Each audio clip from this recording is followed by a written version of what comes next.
Kalau kita lihat lonjakan saya sebutkan tadi, lonjakan harga diesel cukup tinggi. Contohnya pada 26 Februari sebelum bermulanya konflik di Asia Barat, harga diesel global pada pasaran global adalah pada kadar 93 US dollar per tong. Tetapi harga pada 31 Mac yang lepas telah jauh meningkat, iaitu pada kadar 239 US dollar per tong. Maksudnya lonjakan itu adalah pada kadar 158% jumlah lonjakan. Namun immediately kerajaan memutuskan kita teruskan program ini dan implikasi kewangannya cukup besar.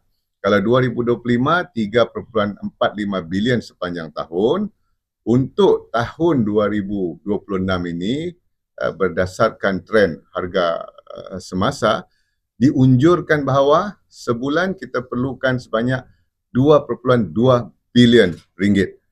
Setahun tahun lepas 3.45 bilion, tetapi now monthly diunjurkan 2.2 bilion. Hanya untuk subsidi diesel untuk program SKDS sahaja. Dan penyaluran subsidi diesel untuk kedua-dua sektor pengangkutan ini dilaksanakan melalui skim kawalan diesel bersubsidi SKDS dan melalui penggunaan fleet card.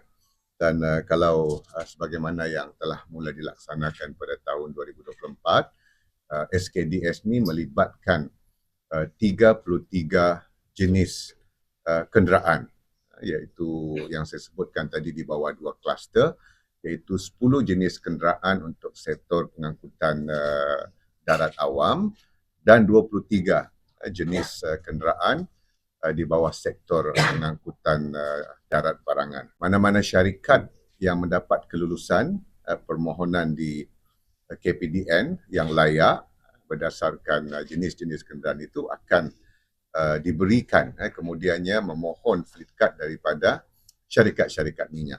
Dan sebaik mereka memperolehi fleet card tersebut, mereka boleh untuk memanfaatkan subsidi diesel di stesen-stesen minyak. Dan dari segi harga pula, untuk sektor pengangkutan darat awam, harganya adalah kita kekalkan setakat ini, alhamdulillah, pada kadar RM1.88 sen per liter, dan untuk sektor pengangkutan darat barangan adalah RM2.15 seliter.